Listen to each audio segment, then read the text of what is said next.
Thank you so much. I do appreciate you joining us today. Again, my name is Kerry-Ann Joseph-McLean. My co-host, or I guess my business partner and friend, Deborah, has introduced you and welcomed you. So thank you so much, Deborah. I do appreciate it. One thing I wanted to do is let you know that the information I'm sharing here today as we cover different topics. We've been doing this for close to almost a year now. I'd say we're in the month of November, so coming on to a year consistently doing this and sharing and adding value. And we've gotten a lot of feedback, so I want to keep pushing through. And if there's a specific topic you want to cover, if we haven't covered that as yet, we'd be more than happy to create something for you so you can actually invite your friends to join. And if there's something that we had archived or recorded, we can try to get that information out to you. If you're not part of our community as yet, be more than happy to invite you into our fold and to be able to give you more information on certain type of benefits of what I'm going to share with you, some health tips and so forth. Now, I want to make a disclaimer here. I am not a health practitioner. I don't have any doctrines, but what I am and what my business partners and my husband, we are health enthusiasts. So I just want to share and add value as much as we can because once you know something, you've learned something that can help you and your family, you want to keep moving into that direction. There's so many things in this world that is impacting our bodies in a negative way. Not just what we eat, what we think, how we sleep, the environment, so many things you can be overwhelmed with. But I don't want you to consider yourself, I don't want us to be in that mindset of being an alarmist, but to be aware and to be proactive with our health. And so as we become more knowledgeable, then we're able to now direct our doctors, our practitioners to give them more information pertaining to us because we have a vested interest in our health. And as we share it with them, they're able to provide you with a more educated guess as to how they can assist you depending on to their limited knowledge of their area of basically medical practice. Because everyone learns and grows at different pace. So feel free to take a screen capture, ask a question at the end, and I'll be more than happy to help you. So as I share this with you, I'm just going to share my slide. Just give me 1 second here as I do that.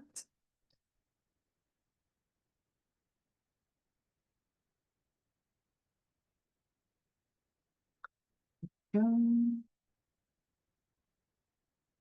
And once I share my slide with you, let me know if you can see it. I put in a 2 in the chat. I'm going to share that right now with you.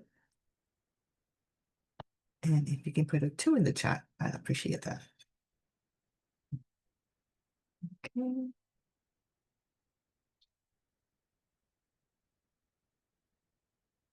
Thank you so much. Appreciate it. So what we're speaking on today is neuropathy. And I'm sharing this with you because I have personal experience with my mother, who developed neuropathy at a certain age or stage in her life. And then we were able to do a few things with the limited knowledge that we had as to what we could do to alleviate some of these symptoms. Now, neuropathy is a whole day and a night conversation, but what I'm sharing with you is some information, not all, of what I've been able to gather from credible sites. And so there's different type of neuropathy. We know from most people in their experience, there's something called diabetic neuropathy, which is what my mother had, but there's other types. And so as we speak on this, there's things from deficiency in the nutrients that can trigger this, chemicals, toxins, heavy metals, even some medication can trigger neuropathy or nerve damage, right? So as I share this with you, again, please free if you have questions, you can put it in the chat and we can actually open the Q&A at the end. So the type of neuropathy we have is peripheral, proximal, focal, and we also have the last one, which is autonomic neuropathy. So the peripheral neuropathy, this as we mentioned, the different types. So basically the nerve damage occurs determines the type of neuropathy you have. So normally damage to sensory nerves can affect sensations, sense of balance, damage, motor skills, and so forth can affect your movement and reflexes. So that's basically what it is.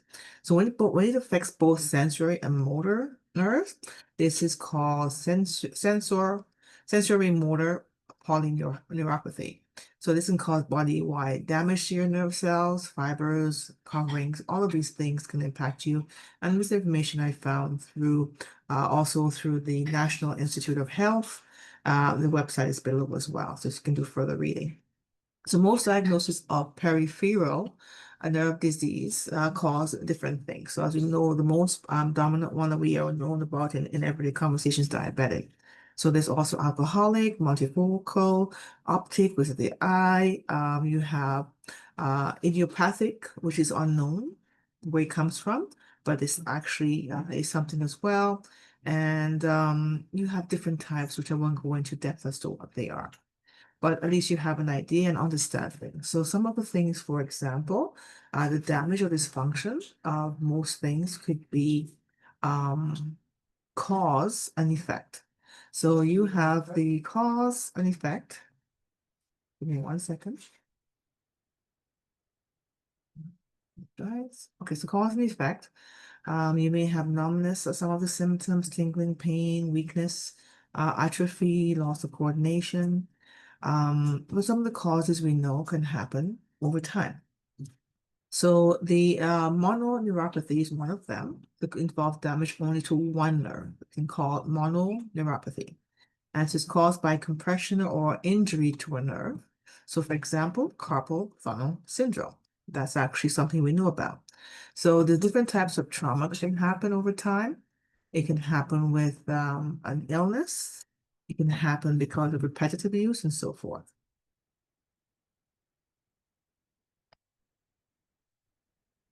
So another one is called polyneuropathy. So a common cause is diabetes, alcohol abuse, infections. For example, like HIV or any type of viral type of infection. Autoimmune disease is one, believe it or not. Vitamin deficiencies, as I mentioned, and toxic substances, so drug use. This actually can happen when it affects multiple nerves. So the nerve damage can affect bodily functions or blood pressure and lead to gastrointestinal issues. Just the symptoms. Sorry, my tongue's not working here. So the gastrointestinal symptoms is what it can lead to. So it may have different symptoms where you can't quite connect the dots, but at the end it leads to this type of symptom, these type of symptoms. So is this distal symmetric polyneuropathy? These are people with diabetes, so most often experience type of conditions according to Diabetes Association. And so the first nerve fiber is the malfunction to the most distant from the central nervous system. So it's isolated one place and then it spreads out. And so you may feel these symptoms in the feet. They travel up the legs, and of course the conditions progress. Some people feel them in their fingertips. Some people feel them in their arms and different places, but mainly through the feet traveling upwards and the upper limbs will eventually experience more severe symptoms. So diabetic neuropathy, which I want to focus on, which I mentioned to you at the first part of our presentation today. My mother developed this when she had her first stroke, mild to moderate, mild to medium type stroke. And so she was able to recover from that, but she developed, her speech wasn't impacted, but she developed neuropathy. She may have had it before, but unfortunately, she didn't disclose to us what she was experiencing. She's always mentioned as a tightness in her feet, and she thought it was due to the medication, which we now know that's one of the reasons. So in this case, there's things we did with her, which I'll share with you later on. We were able to alleviate all of that. And so she no longer had that issue because it would travel from her toes to her upper part of her feet, the bottom of her feet, and her inner thigh after she had the first stroke.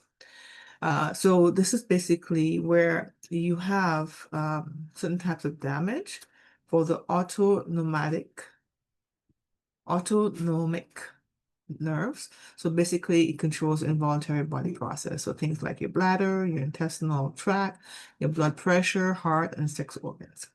So another type of name for that is, if I can say this correctly, is a dysautonomia, to say it very slowly. Tongue twister there. So this actually is a rare type of neuropathy. So proximal neuropathy, this type of neuropathy affects the nerves in your hips, your thighs, and your buttocks. So it typically only affects one side of the body. So other type of things that you may have related to diabetic-related neuropathy are things like pain, muscle weakness, numbness, slow healing legs or foot sores, pins and needles sensation, especially in the hands and the feet. So there's no cure for this, but you can alleviate some of the symptoms. But in my mother's case, it never reoccurred. But certain things you can do to reduce it. So, one of the things that can cause this is if your high blood pressure is too high for too long a period of time, and it can damage the small blood vessel provides oxygen and nutrients to your nerves. So, I mentioned before that sometimes you have a deficiency in nutrients because it's been starved, and so the oxygen depravity also impacts you. So, without enough oxygen and nutrients, the nerve cells can die. They can be damaged or even lead to them dying, where there's no coming back from the death of the nerves. So affecting the function of your nerve, this is what we call, which develops into neuropathy, along ongoing neuropathy symptoms.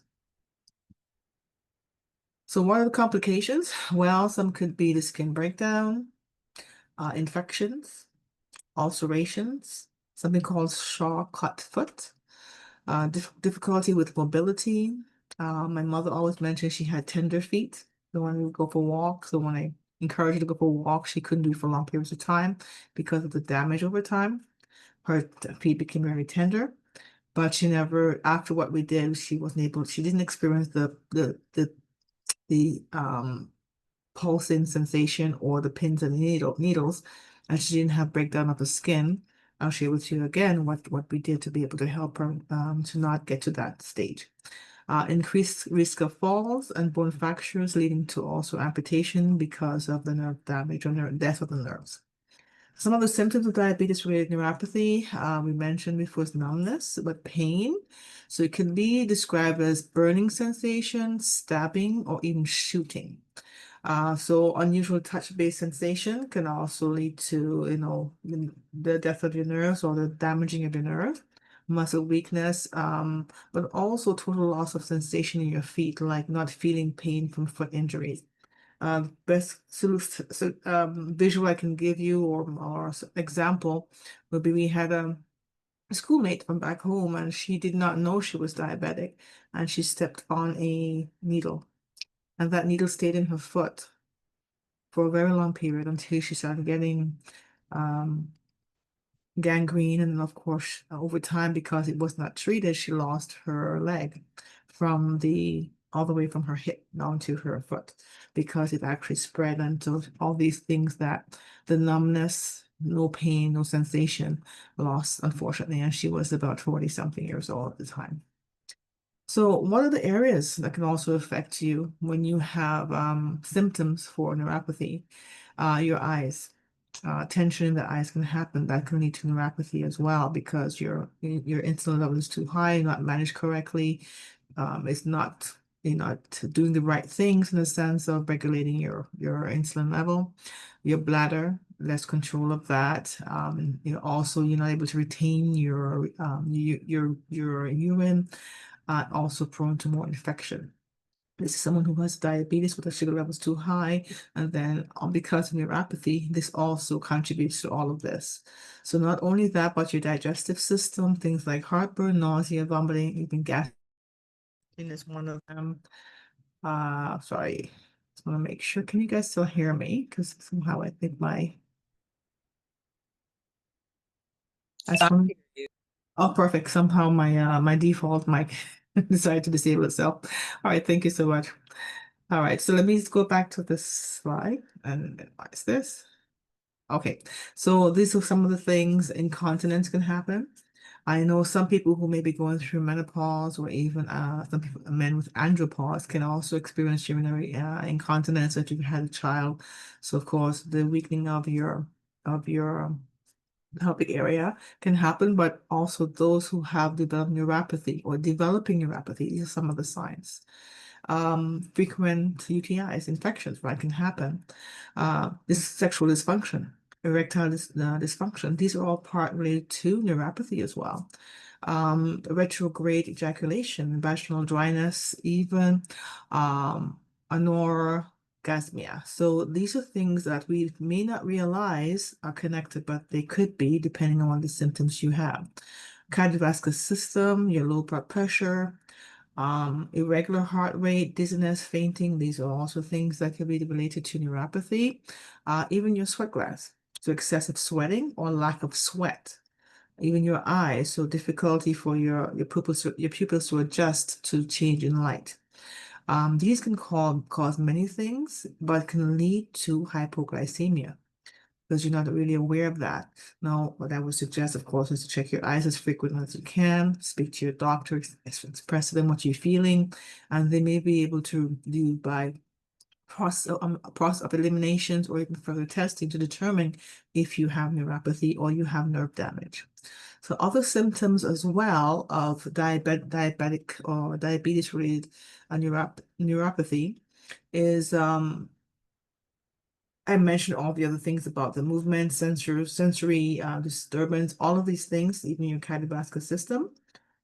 But when you're thinking of your change of life or season in life, you may say, okay, I have a little discomfort in my back, or I have hip pain, or joint pain, or thigh pain, weakness in the legs from time to time, loss of reflexes like knee-jerk reflexes, for example.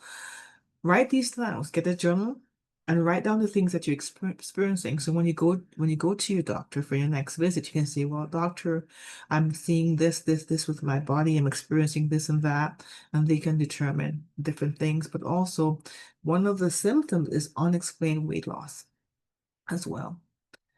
So diabetes-related neuropathy treatment involves certain things like managing your blood sugar, being more aware, being more present, being mindful of that as well, so that you can prevent, the nerves from dying, or even you're able to reverse some of the conditions. Even though we know there's no cure, but you can manage it with that you don't have as much flare up as you would normally have, given your condition, if you do have these conditions or symptoms. So treatment for symptoms of neuropathy can vary in different things from medication, supplements, may even help to treat painful symptoms, and also that may disturb you through your sleep time or your daily activities.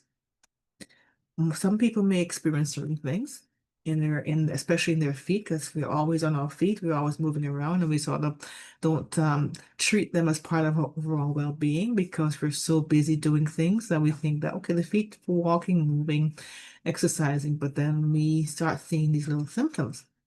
So if you're experiencing things like pins and needles, burning sensation in the feet, tingling, even painful cold, or sometimes electrical shocks, like little jolts of shocks that happening, these are some of the indicators as well. So what are the risks for diabetic related neuropathy? Well, things can lead to further decline, showing from kidney disorders to hypothyroidism can impact you. Diabetes is one of them. Excessive smoking, so tobacco. Substance abuse can happen as well, where you've damaged you develop neuropathy, and even alcohol. So most of these things are the most go undiagnosed because you're looking for one symptom, like for example, hypothyroidism, where there's other things that are underlying as well. So not just the symptoms, but the cause, the root cause. So if you have diabetes, you have a greater chance of developing neuropathy. As you get older and the longer you have diabetes, the more severe it will be if it goes untreated or not managed. So there's some studies that show type 1 and type 2. There's a big difference in percentage and the amount of people who will develop it over a certain time span. So also people who have high blood pressure, hypertension, high body mass index, high cholesterol, kidney disease, these also have a higher risk of developing neuropathy. Also, the state as well, there's some studies that show that genetics may also increase your risk of diabetic-related neuropathy as well. So there's a big difference between diabetic neuropathy and alcohol neuropathy. So the similarities, they both have conditions associated with damage in peripheral nerves, but the symptoms of both conditions include tingling, numbness, burning sensation, and pain in the affected area. Both can result in muscle weakness, loss of condition, and difficulty walking. But also knowing that diabetes or diabetic neuropathy affects the legs and feet, while alcohol-induced neuropathy can affect multiple parts of the organ, including the arms, the legs, and the trunk. And so these are some of the differences that you can actually try to pinpoint if someone's doing having excessive use of alcohol, and this leads to neuropathy. So keep in mind the difference as well. So we know that I mentioned before, not only is it the starting the symptoms from the feet to the thighs, the fingertips, and all the places, it impacts the heart, the stomach, the large intestines, small intestines, even the bladder. I mentioned about incontinence as well. So the phasing of neuropathy can start from phase 1 to phase 5. So intermittent pain and numbness, intermittent pain and numbness interval increase in pain and numbness more frequent and intense. Constant pain, usually on medication, trouble sleeping, that's phase 3. Moments of relief, less pain, more numbness, that's number 4. And then the extreme, which is number 5, no pain, all numbness, meaning that you have the death of nerves. So no longer nerve damage, but your nerves are dying, basically. So not to be an alarmist again, just to be mindful as well. These are some of the things that can happen. So the cause of neuropathy can happen in many ways, as I mentioned to you, through infection and other things. Not only is diabetes not considered the number one cause of neuropathy within the population. Here in North America, elsewhere could be higher, but 60% of the population who have diabetes get basically neuropathy if it goes untreated. Individuals who are going through chemotherapy, because you're not just killing the cancer cells, you're impacting your central nervous system, your intestines, your blood, everything's being impacted, the immune system. So something will be compromised, so meaning that if you are being unfortunately diagnosed with cancer, you have to take chemotherapy. It may damage other areas of your body, including your central nervous system. So it's a 10%. Everyone's body is different. So some may not be impacted with neuropathy, where others may be, depending on their health, before they were diagnosed with cancer, before they go through chemotherapy. And individuals who've had HIV or AIDS and other types of STI, they can actually develop a neuropathy as well. And so looking at the small percentage of other comes from, which is like, I think this might be incorrect as well, because the um, the study may not have, captured individuals who've had autoimmune conditions, where it says so many illnesses that are classed under autoimmune. So things like fibromyalgia, MS, you have conditions like lupus. There's so many type of conditions, including like chronic inflammation. These are all autoimmune, so there's so many, it's like so many that we can list out of have been impacted with neuropathy. But because you may be diagnosed with one condition, it may not be linked to neuropathy. You may have it, but doctors may miss the mark. So you may have to have that serious discussion with your doctor. So the metabolic disorder can cause neuropathy. So things like hypoglycemia, kidney failure, even arthritis. You may think, okay, rheumatoid arthritis, sarcoidosis. I have a friend who has that, and she had to take prednisone. But in the process of taking that, there were some side effects, so she was able to do something else as well to offset the side effects as well. Physical trauma can happen, compression, repetitive stress. Bodies highly toxic with different things it's been exposed to. Hormonal disorders can happen, as I mentioned, like menopause. Also certain nutrient deficiencies or excess of. So I mentioned before Charcot-Marie-Tooth disease before. It's a genetic disorder. So you may not be prone to that because it may not part of your genetic makeup, but it can cause weakness, numbness, and pain in the feet and legs. So you're thinking of a tooth disease, which actually impacts the rest of the parts of your body. Here's a list of them. I won't go through them in its entirety, but anything from a rare autoimmune disorder to a group of disease that can impact the cells that produce energy. To inherited diseases can happen where your neuropathy is one of the things that is a symptom, but alcohol could be triggered because of these diseases. And of course, it's like a domino effect. Everything is sort of connected. So if you're thinking of, okay, I may be diagnosed with skin discoloration, where's it stemming from? Digestive issues, where's it stemming from? So these are sometimes inherited disease, or you may have had it because of another underlying condition. So be mindful of that as well. I spoke about autoimmune disease. So this are also in which it attacks and damages parts of the body, including your nerves. So when you're looking at things like systemic lupus, rheumatoid arthritis, celiac disease, this is just a tip of the iceberg of the different types of autoimmune disease that people we're now sort of understanding are connected to your central nervous system. So other things, here's a few other lists of conditions or symptoms or diseases, I should say, that can that have been either led to stem from these diseases could develop neuropathy, or you have other underlying conditions. And I'm going to pinpoint highlight the last three, which would be MS, lupus, and Fabry disease. So these are issues or autoimmune issues that actually are triggered. And so there may be other things, other factors as well. So heavy metal that also can cause heavy metal can cause neuropathy as well. So if you've been exposed to lead or mercury or arsenic or thallium, I do apologize.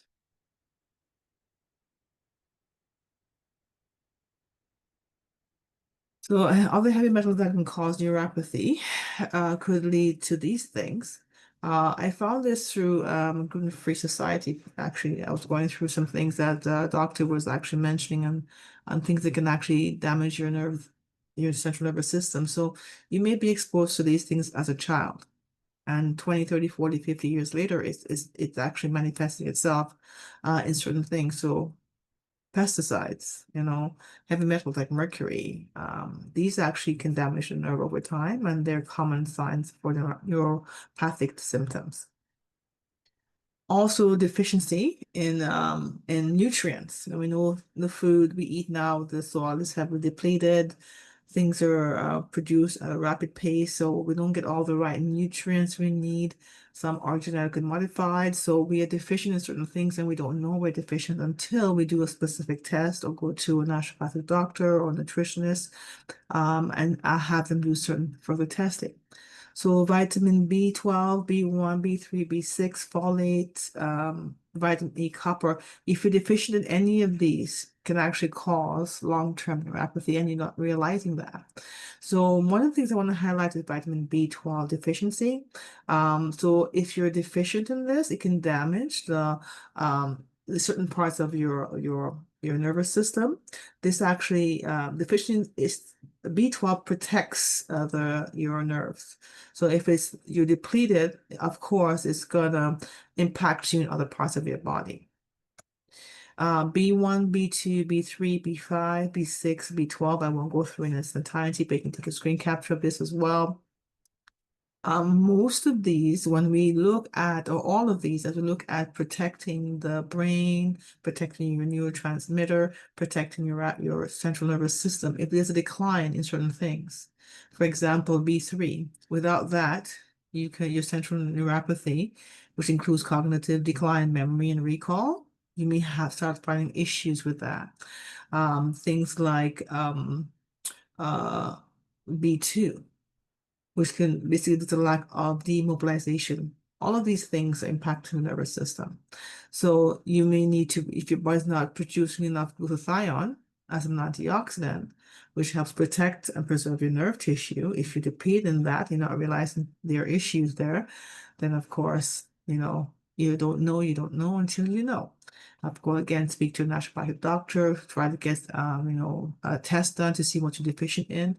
There's actually here in Canada, there's natural school, Natural School of Medicine. So it's basically they teach natural medicine. It's a college, and they actually can do tests. So if you need further information, I can share that with you. My husband had his test done. My mother-in-law had her test done, and there were certain things that they were able to identify, or simple blood work can be done. You ask your doctor to do a full blood workup, including checking your vitamin deficiency, or you can find someone who's proficient in testing that as well. Things like metformin, which my mom took at one time when she was diagnosed with diabetes, that actually impacted her as well, and helped her, but also caused also caused additional issues. And acids, which we think are harmless at times because we have a little indigestion, can cause nerve damage over time. Anti-seizure medication can happen, impact you to develop neuropathy. Diuretics, even some antibiotics as well. So if you're taking all of these things, your body may develop build up toxins impacting your organs, your blood, your cells, your central nervous system. And over time, there's a buildup and there's nowhere for it to go except damaging and not being able to repair. So what I would say to you, if you want to balance what you're consuming, I'm not saying not to take the medication, but balance it with a healthier diet, making healthier, more mind conscious choices as to what you eat, how you think, how you move, how you sleep. Things like opting in for more vegetables and fruits if depending on what your body can actually accept. Some people cannot have fruits or vegetables because they may have an underlying condition because of, for example, they may have an autoimmune issue causing extra flare-up. Lean meats, making sure it's not farm grown versus wild, like fish and meat and eggs. All of these may have antibiotics you're unaware of. So make sure when you're buying, even if it's once, instead of having it like every day, have it 2 or 3 times to reduce your costs. And of course, you're incorporating more of these healthier options into your body to offset or try to balance some of the things that are happening with you so you can try to alleviate the symptoms or the flare-ups for neuropathy. Physical therapy is also important. Occupational therapy if you choose to. If you have nerve damage that affects the ability to swallow, like my aunt actually had that. She passed away several years ago, about 14 years ago. If I knew this information, this would be something that would have been of help to us to be able to help her with. But everything is in its time. Everything is appointed divinely for us to be able to share. So I wasn't able to help in that capacity, but I'm able to help you here to be able to find information. I do sincerely apologize. I didn't realize my camera was off. I just realized that. So, but the information you're able to see, so that should be the most important thing. So basically looking at alternate alternatives, like things to help you to release and to really give you some sort of relief, like acupuncture. I'm afraid of needles, but I actually tried acupuncture many years ago and I thought it would be painful. It was painless. And I was able to see some sort of relief within a 6 week period because I actually had an issue with my knee, my hamstring, and it came from my stomach. Who knew? So after 6 weeks, it went away, never came back. So nutrition consultation, speak to your doctor about getting a dietitian is part of depending on your age can actually have it as a free program. With my mom, we were able to get a dietitian here in Durham because of a referral from our doctor or her doctor. So you never know unless you ask. Make sure you do your due diligence if you have this experience or if you know someone or a parent or a friend who has this issue and they'll be able to guide them directly because we want to share the knowledge so others can benefit as well. So how do you prevent diabetes-related neuropathy? Well, things like making sure you decrease the risk of diabetes by maintaining your numbers, keeping your blood pressure at a certain level so that you're able to not have any spike in your blood pressure or dip in your blood pressure. Following a healthy meal, making sure you maybe prepare, plan your week ahead. With my mother, when she had a second stroke, unfortunately, she had a severe stroke from the diabetes because some things that weren't followed.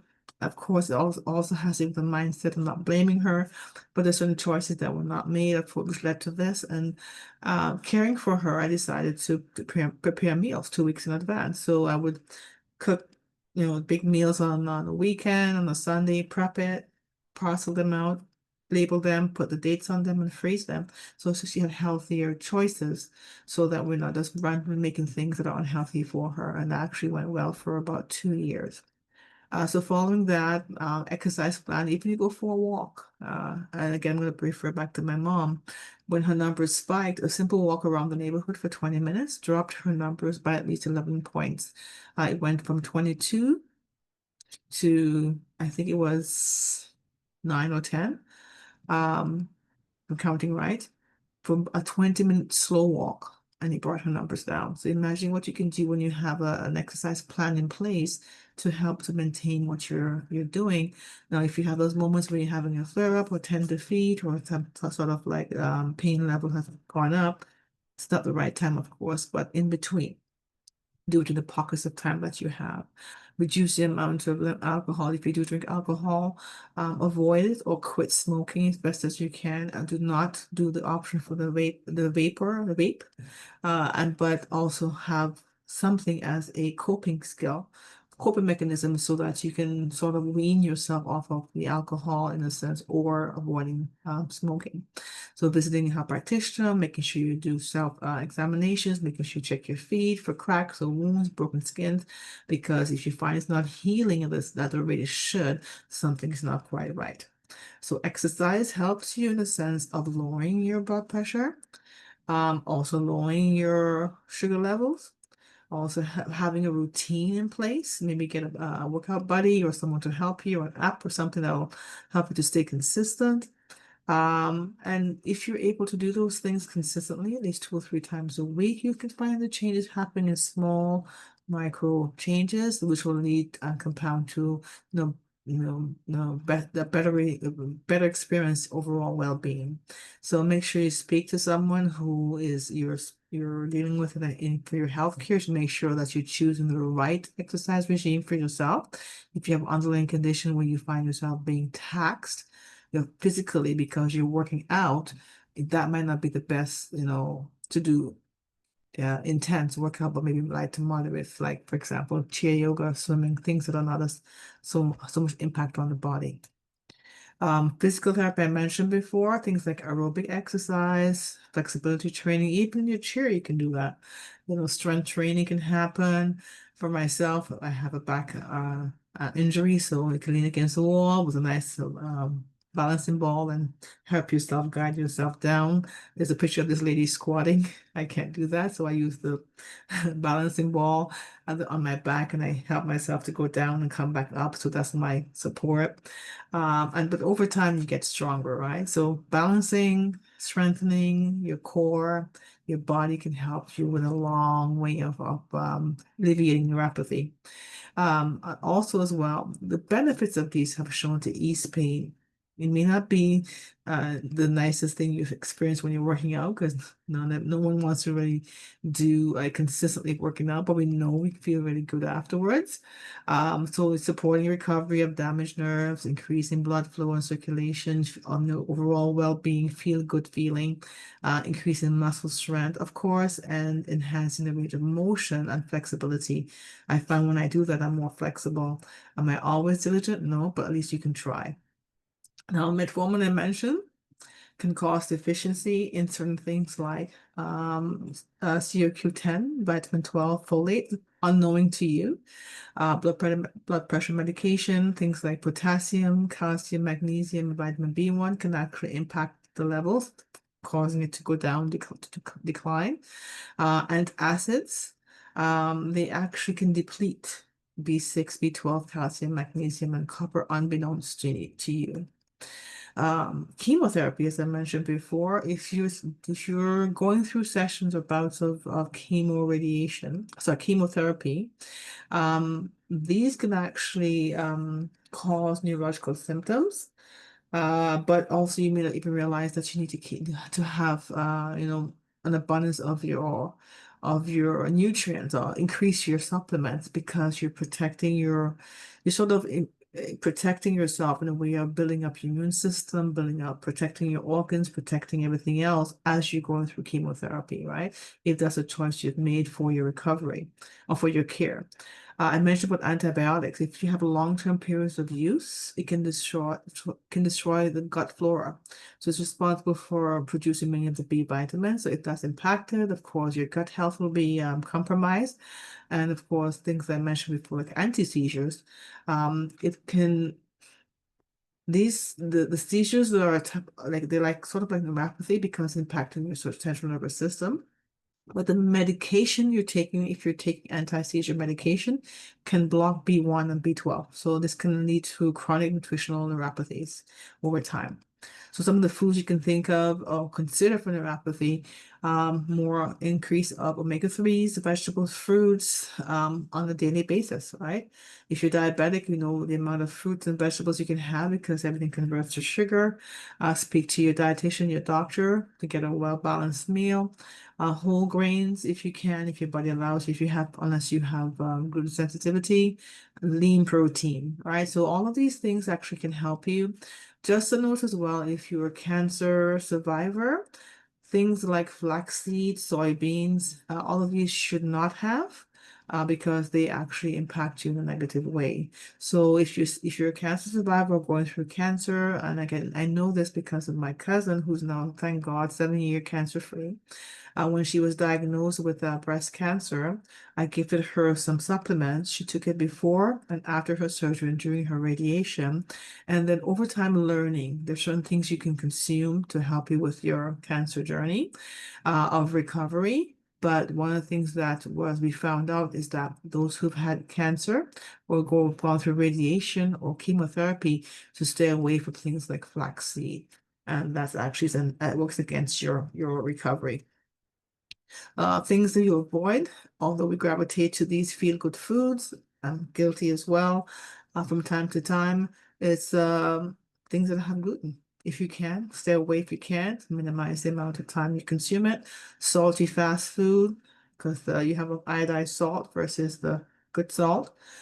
Too much of sodium in your system is not good. Caffeine products, there are so many caffeine beverages, these boosters, all of these things are not good for you.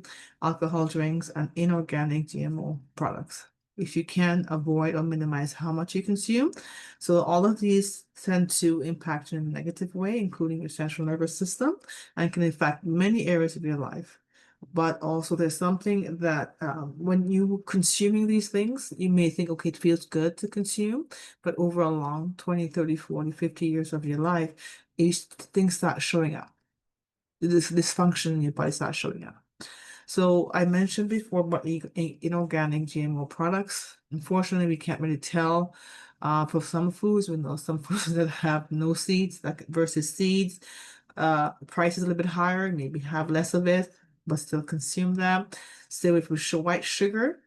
Artificial sweeteners is a no-no. I can attest to that with my aunt who passed away from two conditions, ALS and Pick's disease. For almost 30 years, she was consuming artificial sweeteners. And one of the main questions the neurologist asked us is that if she consumes artificial sweeteners. And we said yes. Everything she did, even cooking, baking, unbeknownst to her, was actually impacting her body in a negative way. Was that the main thing that caused her to have those terminal illnesses? No, but it was a contributing factor. Otherwise, very upbeat, lovely lady, and always she was a giver. But unfortunately, these things impacted her, and she passed away 2 years of being diagnosed with these two conditions. And that was one of the number one questions. They had 7 questions, and that was one of them. We took her to all the appointments, my other aunt and I, and this is how I know these things. It's from experience.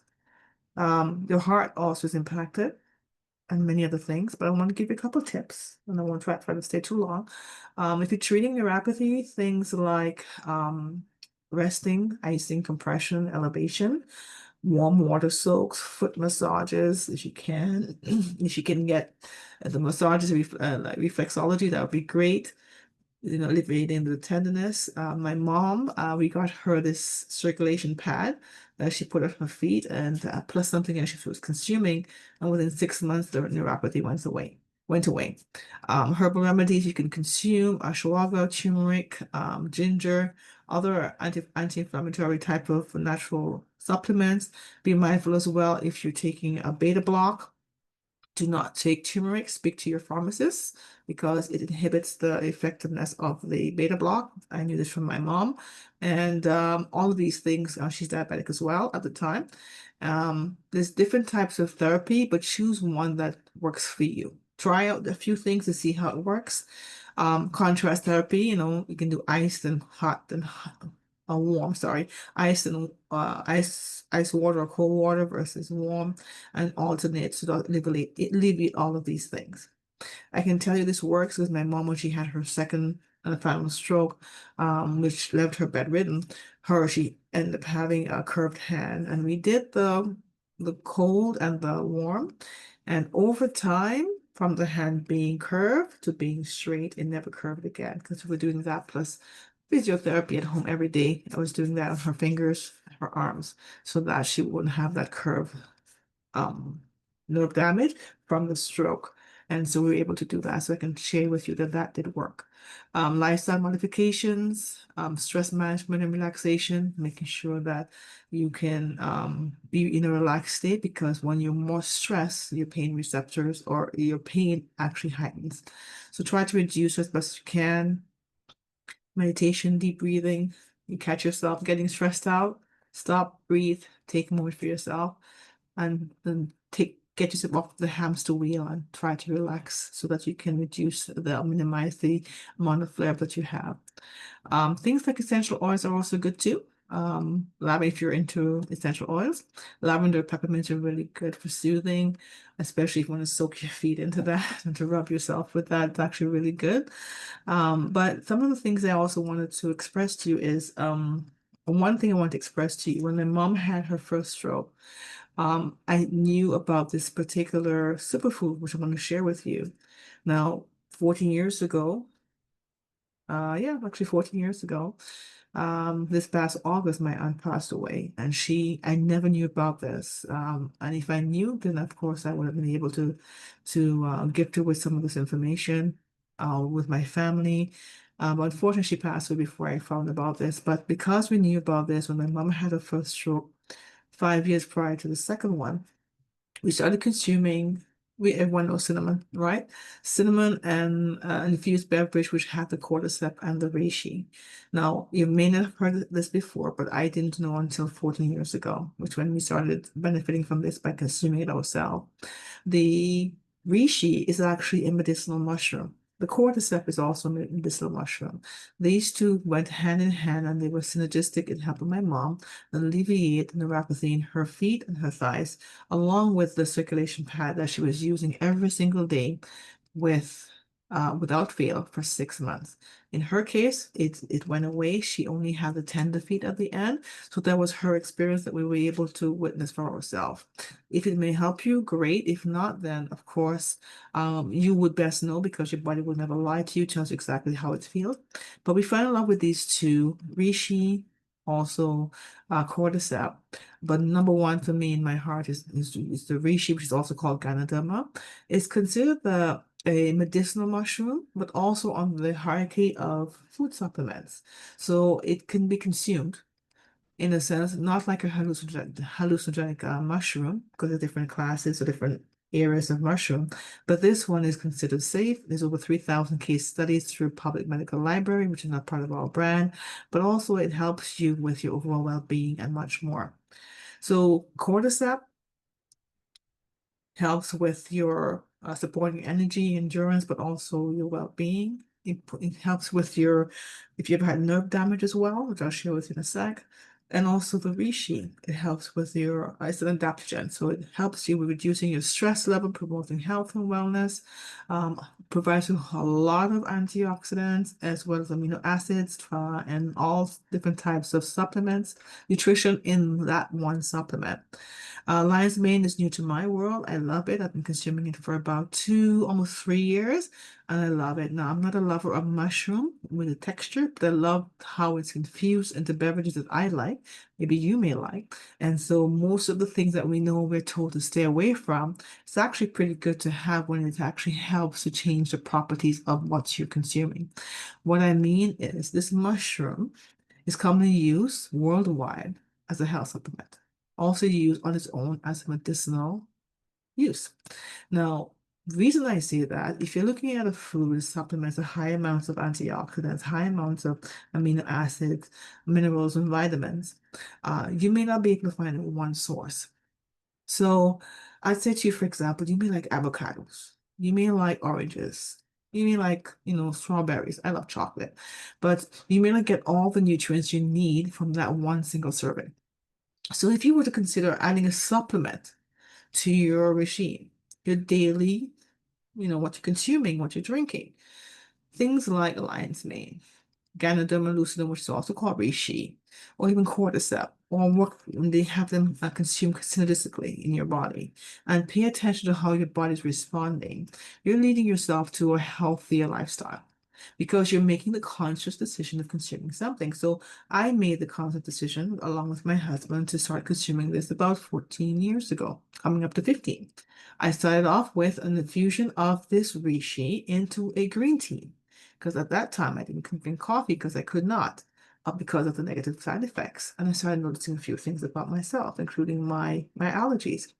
Then I graduated to coffee. But in the previous slides, it says to stay away from things like caffeine because these are stimulants which can actually do reverse sort of like harm to your central nervous system, especially if you have an autoimmune issue.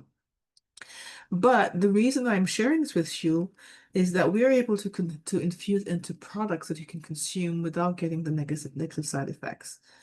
So it's packed with antioxidants, terpenoids, flavonoids, which we know are good for the brain. But here are some examples of the actual benefits. Now, these have been taken from pubmed.gov. This is a public medical library that health practitioners, peer-to-peer review, studies, findings, and I'll be able to collect that information. This is just a snippet of some of the information that I'm able to gather. Like I mentioned, it's over 3,000 case studies on many different health conditions. But here, example would be for the Ganoderma or reishi. It has a lot of anti-inflammatory properties. It can help with things like rheumatoid arthritis if consumed consistently because you're giving your body a food supplement. Also helps with providing your body or reducing the pain, releasing the stress in the body, but has a high amount of flavonoids and polysaccharides, which is part of the makeup of antibiotics. And we know our body needs that as well. As I mentioned before, glutathione as well could be something you can consume in conjunction with this if you choose to. The Ganaba helps with supporting the nervous system. It supports the immune system. It actually works as against oxidative stress. Oxidative stress breaks down the cells, whereas the reishi helps to repair and to get rid of free radicals from your body, including your cells. It helps with protecting your brain, your body, your nervous system uh, through it has a neuroprotection agent. Also helps with degeneration of your nervous system, but also helps with nerve regeneration. The other thing as well is improves the autoimmune function. So you may have an immune condition or symptoms. Most times you may have an overactive immune system or underactive. So what it does is as an adaptogen, it helps to balance the autoimmune system. So if it needs a boost, it helps to calm down, it actually supports that function. So it possesses this immune modulating capability. Um, Also immune potentiating capability as well. So mainly it is found to possess all of these things. If you're looking at something that helps you with providing your body with a high amount of antioxidants, this actually does do that. It helps with protecting your organs. It protects your cells. It still gives you the nutrients it needs. It helps with your gut microbiota. I mentioned before that if your gut flora is impacted, that you may be deficient in certain depletion of your vitamin B. What is known to do as well, if you're taking supplements like a B complex or vitamin B, whatever what you're deficient in, it actually helps your body to absorb that more. because you're consuming a food supplement to support your system in conjunction with that if you choose to take both. It helps with individuals who are hypoglycemic, individuals who've had issues with their inflammation in their intestines or the other parts of their body, their stomach and other areas of their body, but also help as a gut barrier, help with the gut barrier function as well. If you're looking at things like individuals who had seizures, if you're taking a seizure medication, this actually works. There's three stages of the actual herb. The stage of I mentioned before is the Ganoderma, which is a fruiting body, but there's something called mycelium, which is the roots of that. That actually has a lot of great property, including working as an antidepressant, but also helps for individuals who've had seizures. I do have a friend who her son were getting seizures because he witnessed something traumatic at school. Unfortunately, it was a shooting, and he started developing seizures, started consuming the mycelium. Within a few days, he stopped getting the seizures. So this is a great testimony for us because we are helping this child, but also helping the household to alleviate all the stress around this traumatic experience. So not only that, it protects the brain, helps with different sort of functions, but individuals who had like certain conditions that impact them, like Alzheimer's, dementia, because these are all nerve damage as well, leading to that, and other things. It helps against those in minimizing some of the flare-ups. It improves your cognition, impairment, also alleviate neuronal damage as well. Um, I mentioned before about these type of conditions, kidney disorder, hypothyroidism, diabetes. This actual study shows that the Ganoderma helps protect the organs, but also this damage, it helps to over time repair, but also you have to be mindful, you have to do other things in addition to just consuming the supplement. So along with the healthier options of these supplements, the mindset of a healthier lifestyle has to be put in place as well. We are speaking on Ganoderma, but I want to share with you a couple of the things too as well. I mentioned about the autoimmune system, autoimmune disease. There's actually a study showing that it protects against multiple organ dysfunction syndrome. So we know over time different organs are impacted depending on the condition or illness you have. So what it does is protects the organs overall, not just one organ, but all the organs. It can be used as a dietary supplement if you're overall healthy as well. But of course, we're speaking on this nerve damage and neuropathy. If you're consistently consuming these type of nutrients, you find over time you will start noticing different things about yourself, including myself as well. I noticed a lot of stuff, a lot of things. So I talked about the oxidative stress. If your body is being depleted with antioxidants, you're giving it a greater chance of getting more free radicals into your body, which can lead to things like cancer and other types of illness, meaning that your body is not balanced because your oxidative stress is too high. So this actually helps to alleviate the oxidative stress, helping to balance and to reduce inflammation in the body, helping with the improving the antioxidants into your system, helps with the cognitive impairments and many other things as well. Again, I'm sharing a lot of information. It will be recorded, so you can actually go through and take your time. If there's specific findings you want to do more information, get more information on, you certainly can.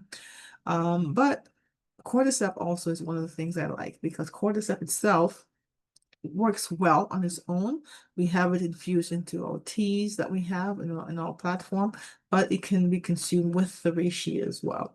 It actually has a great amount of properties, but also helps with other things like oxidative stress and reducing the inflammatory pathways. The anti-inflammatory effects for cordyceps, a lot of people may have it in different parts of the body. So, for example, you may have an injury, you may have a disease that may have occurred, and this actually helps to reduce this. If you're diabetic, it actually helps to balance the hormones, helps to balance the sugar level. It balances a lot of things, including reducing the stress level from your body. One of the things too I wanted to share with you is that Both the reishi, the cordyceps, and the lion's mane helps to improve oxidative stress, also helps to reduce the inflammation in the body over time as you're consuming it consistently. Of course, you have to be mindful that you're not eating things or consuming things that are working negatively against what you're trying to do for your health. But overall well-being is what we're trying to strive for.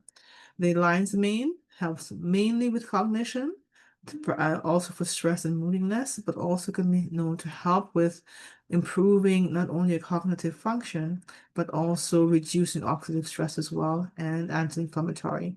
Also helps with the central nervous system. For example, if you've had dementia, been diagnosed with dementia, it works as an anti-dementia because it has all these properties in there. Our brand Organo is what we actually sharing you this information with. We're a brand with a purpose. It helps us to create a better life. So the infusion of all of these, normally you consume it on its own, is quite bitter, but we found a way to be able to infuse into things that we like. Now, do you like teas or hot cocos or maybe just consuming the nutraceuticals? It is available through that because we are a brand that would cater to everyone's palate in a sense, but promoting healthier lifestyle and healthier well-being. So I actually gravitated from or graduated from the teas because I love tea before I knew about this brand, and I simply switched my brand. Started noticing many things, including not as many headaches as I used to get, not many issues with with my sleep, even also with, I mean, I don't have underlying conditions like I mentioned before. My mom did. So she was able to consume the red tea. The red tea actually is it's a caffeine-free tea, but the tea has both cordyceps and the reishi. So we made that for her. We made it into a sleep tea. We bought it with the cinnamon sticks. She consumed that without sugar every single day because the flares would happen at night. When her body's relaxed, she would use that circulating pad together with the tea. And I mentioned to you before, within 6 months, I kept asking her, "Are you feeling any pain?" She goes, "No, it went away." And so I was very happy with that. And although she wasn't as active as I'd have liked her to have been at that time, that helped her. So when she got a second stroke, 5 years later, to the same month, same week, because of things that were not done, you can you're the child and that's the parent. So sometimes they have these blockers that they tend to become resistant. Unfortunately, these things happen. But even though she was bedridden because of the therapy I was giving her hands-on with stretching and learning all of these things through time, she was still able to consume her red tea and even drink the coffee we had because they were packed with nutrients. So she didn't have any leg spasms. She didn't have any type of nerve damage in a way of because of second stroke. I even gave her magnesium as well because you can consume that. It actually helps absorb more, and she was able to have a coffee, enjoy her coffee. Now, unfortunately, she passed, but it wasn't from that. It was something else that we didn't realize that was happening with her body.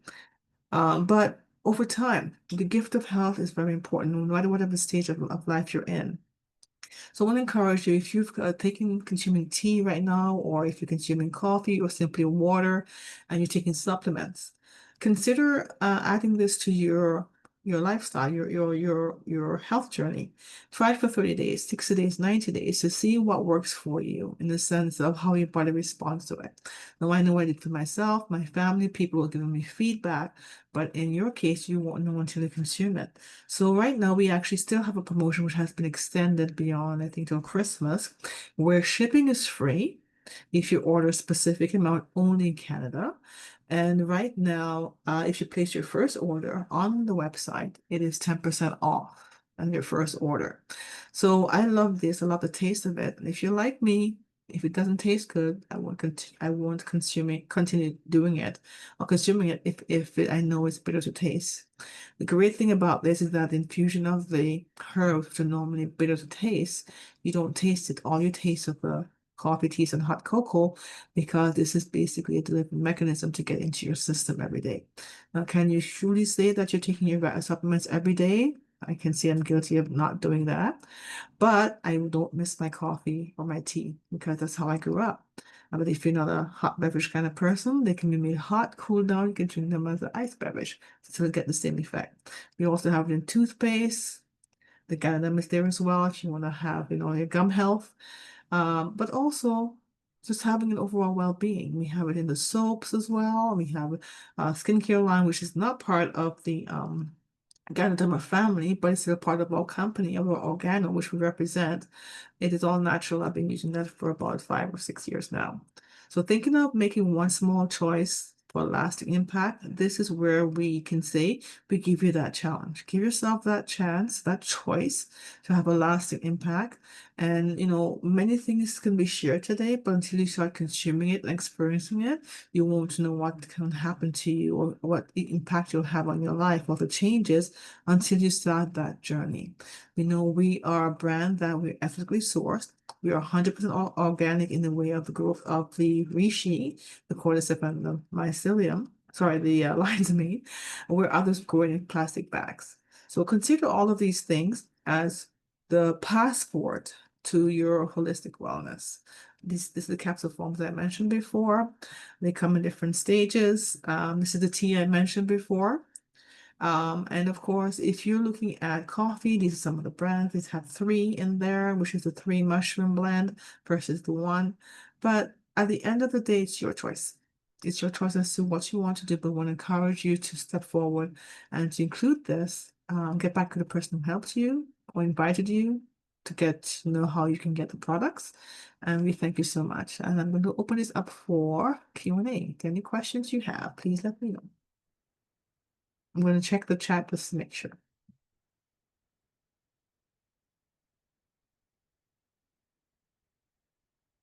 Any questions? Don't be shy. Or any feedback, any stories you'd like to share before we wrap up. Okay. Well, have a great evening, everyone. And thank you for your time. I do appreciate you joining us at this time. We'll give you back the rest of your evening. Sorry for any interruption we may have had, and have a great day. Take care for now. Oh, there's a survey at the end. If you're able to fill it out, if you haven't as yet, just to give us your feedback, we'd appreciate that as well. And feel free to invite others to learn about health and wellness as we have this health talk ongoing. Have a great night, everyone. Take care and blessings to each and every one of you.